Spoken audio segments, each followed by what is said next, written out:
রেখে দে, আব্বাস সিদ্দিকীকে ফাঁসাবার মতো মায়ের লাল পয়দা করে বাবা। চ্যালেঞ্জ দিয়ে বলে যাচ্ছি, চ্যালেঞ্জ দিয়ে বলে যাচ্ছি, এসব খালে পানি থাকবে না, রক্ত দিতে হবে আব্বাস সিদ্দিকীকে ফাঁসতে গেলে। এটা বলে গেলাম, সেদিন আর নেই। আল্লাহ সকল 18 থেকে 30 যুবক আর যুবতী, ভাইজান ভাইজান ভাইজান ভাইজান ভাইজান ভাইজান ভাইজান। ফ্ল্যাশব্যাক। নতুন একটা ব্লগে আশা করি তোমরা খুবই ভালো আছো এবং তোমাদের দোয়া ভালোবাসায় আমিও খুবই ভালো আছি। তবে কিছুদিন আমার শরীরটা খারাপ ছিল, সেই কারণে আমি ভিডিও দিতে পারিনি। তবে আজকে আমি খুব খুশি। আর এই হাসিতে অনেক মানুষ বেশি ভালোবাসে। তো জানি না আমার এই হাসির মধ্যে কী এমন আছে যেটা দেখে মানুষ এতটাই ভালোবাসে আমার। তো যাই হোক, যতদিন বাঁচবো এইভাবে হাসতে হাসতে বিধায়ক নওশাদ সিদ্দিকী ভাইজানের পাশে ছিলাম, থাকবো এবং আমাদের পীরজাদা আব্বাস সিদ্দিকী ভাইজান, তো এই দুই ভাইজানের পাশে আগামী দিন ছিলাম এবং থাকবো।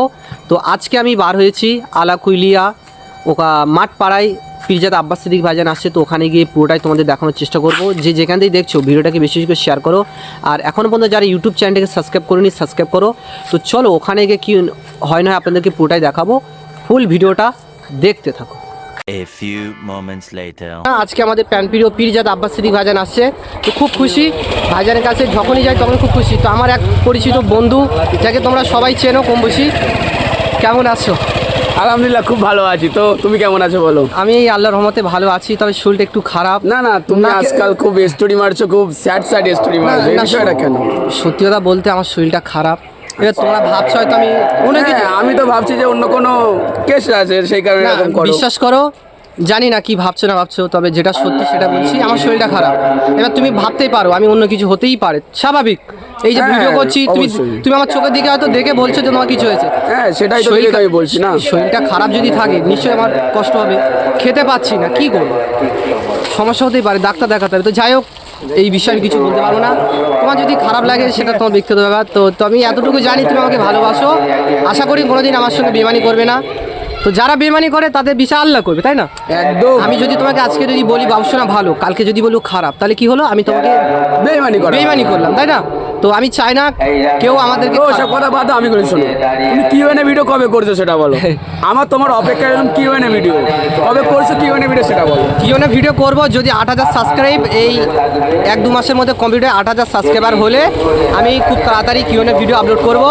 তো তোমরা সবাই যারা এখনও পর্যন্ত সাবস্ক্রাইব করি সাবস্ক্রাইব করো, খুব তাড়াতাড়ি ভালো কিছু করতে চলেছি। আর জীবনে অনেক কিছু তোমাদেরকে শেয়ার করব, আর তোমাদেরকে নতুন করে জীবন আমি তৈরি করব, নতুন করে তোমাদেরকে সাজাবো আমি। তো পীরজাদা আব্বাস সিদ্দিকী ভাইজান আর কিছুক্ষণের মধ্যে আসবে, তো তোমরা দেখতে থাকো ফুল ভিডিওটা, আশা করি খুব ভালো লাগবে। একটা প্রোগ্রাম হবে, এখানে এসে পীরজাদা আব্বাস সিদ্দিকী ভাইজানের একটা ফটো দেখে খুব ভালো লাগছে। পীরজাদা আব্বাস সিদ্দিকী ভাইজানের ফটোটা দেখো। আর ওই জায়গাটায় পীরজাদা আব্বাস সিদ্দিকী ভাইজান প্রোগ্রাম হবে। আর কিছুক্ষণের মধ্যে আমাদের প্রিয় পীরজাদা আব্বাস সিদ্দিকী ভাইজান আর কিছুক্ষণের মধ্যে আসছে। তো চলো ওখানে গিয়ে, এখন দেখতে পাচ্ছি প্রচুর কিন্তু লোক এসছে আর কিছু লোক বাকি আছে। তো চলো আগের দিকে গিয়ে তোমাদের পুরোটাই দেখাবো। যে যেখান থেকে দেখছো ভিডিওটাকে বেশি বেশি করে শেয়ার করবে। আর এখনও পর্যন্ত যারা চ্যানেলটাকে সাবস্ক্রাইব করেনি সাবস্ক্রাইব করে ফেলো। তো এই জায়গাটায় এখন তোমাদেরকে দেখাবো একটু জুম করে, যে প্রচুর লোক কিন্তু এখন থেকে এসছে। আর এই জায়গাটা স্টেজ, আর এদিক থেকে এখন ভাইজান এই জায়গাতে আসবে। এদিকে এত লোকজন আছে আর এদিকে সব আমার বন্ধুরা আছে। তো আর কিছুক্ষণের মধ্যে পীরজাদা আব্বাস সিদ্দিকী ভাইজান আসছে। তো ফুল ভিডিও দেখতে থাকো, আশা করি খুব ভালো লাগবে। সিদ্দিকী ভাইজান আসার আগে হাজার হাজার গাড়ি কিন্তু ভাইজানের সাথে সাথে আসছে। সব ভাইয়েরা সব ছুটে আসছে, ভাইজানের ভালোবাসার মানুষেরা। এদিকে আরও ভাইয়েরা সব দাঁড়িয়ে আছে, প্রচুর মানুষ কিন্তু পীরজাদা আব্বাস সিদ্দিকী ভাইজান আমার সামনে চলে এসছে। ভাইজানকে দেখো, এই এসছে আর ভাইয়েরা সব ছুটে ছুটে আসছে ভাইজান।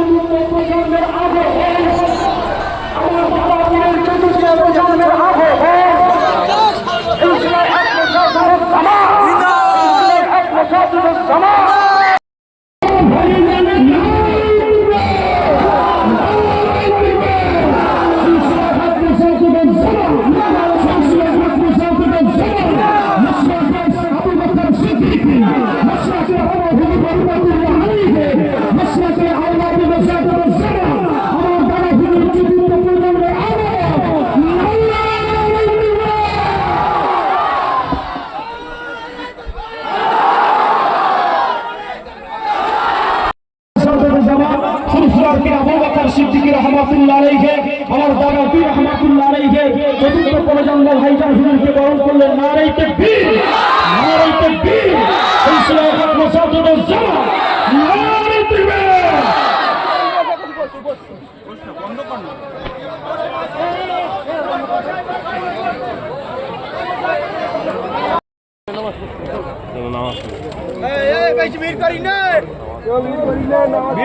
हमारे भाई गाड़ी चालू मोटरसाइकिल चालू एखाने हाथे निये गए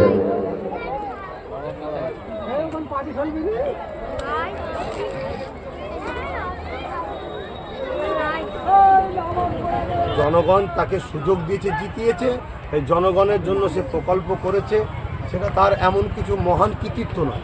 জনগণ আমাকে সুযোগ দিয়েছিল, আমি জনগণের জন্য করেছি।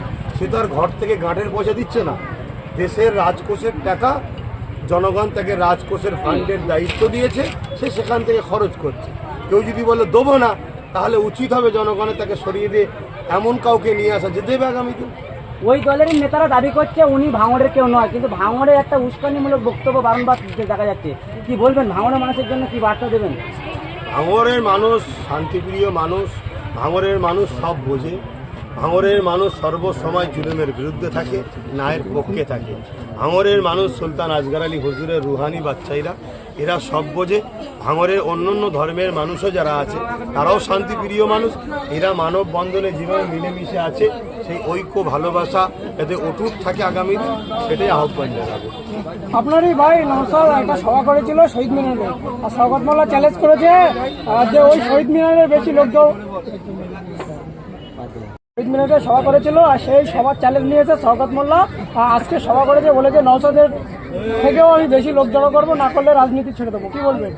দেখুন, ঘরের কাছে লোক জড়ো করাটা চারটিখানি ব্যাপার। যদি লোক কম্পেয়ার কেউ করতে চায়, কম্পেয়ার করা তো ভালো, কেন সে দেখাতে চাইছে রাজ্য সরকারকে যে আমার দিকে লোক আছে, আমাকে ছেটুনি। কেন কোনো জায়গায় তেমন শোনা যাচ্ছে নাকি আর পাত্তা পাচ্ছে না।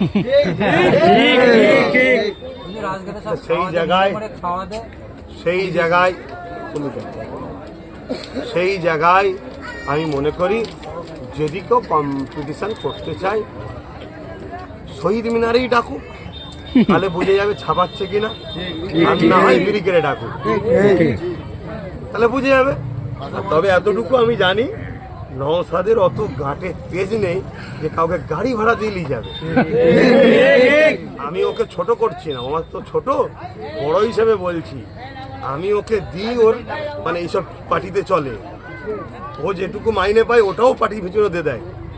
কথা বুঝে আসছে? যদি বলেন খাই কি, খাবার জন্য বাপ এখনো বেঁচে আছে, বুঝে আসছে?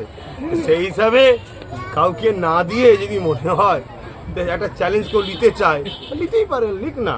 আমি তো রাজ্য সরকারকে চ্যালেঞ্জ দিয়েছিলাম, বিনা হুমকি বিনা গাড়ি দিয়ে রাজ্য সরকার ব্রিগেড ডাকুক, আর আমি একা ডাকবো। যদি ডবল লোক না করতে পারি, তাহলে যা শাস্তি দেবে তাই মেনে নেবো। এই কথাটা যখনই বলবো দেখবেন তলায় কেউ কমেন্ট করবে, কি উনি তো বলেছিল গলা কেটে ফেলে দেবে। আমি বলেছিলাম ব্যালটে ভোট হলে সে বিজেপিও থাকবে না, রাজ্যে টিএমসিও থাকবে না। 2021 সালে আইএসএফের প্রচারে আপনার দেখা গিয়েছিল, 2026 সালে কি দেখা যাবে? কেন, কোন দিন নেই তো প্রচার করছি।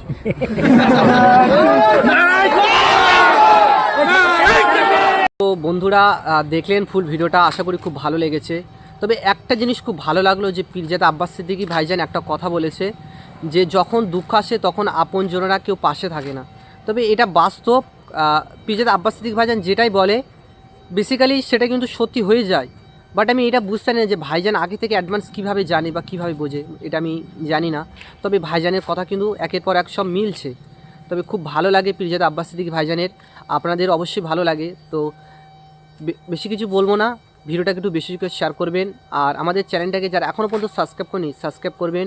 আর এই ধরনের ভিডিও প্রতিনিয়ত প্রতি মুহূর্ত দেখার জন্য আমাদের চ্যানেলটাকে সাবস্ক্রাইব করতে হবে। আর কি বলবো, আমাকে যেভাবে সাপোর্ট করছে এইভাবে সাপোর্ট করো। আগামী দিন আরও ভালো ভালো ভিডিও দেখার জন্য এইভাবে আপনাদের পাশে ছিলাম, থাকবো। তবে আমার শরীরটা একটু খারাপ ছিল, অবশ্যই একটু আমার জন্য দোয়া করবেন। ভালো থাকবেন, সুস্থ থাকবেন। সবাইকে অসংখ্য ধন্যবাদ ফুল ভিডিওটা দেখার জন্য।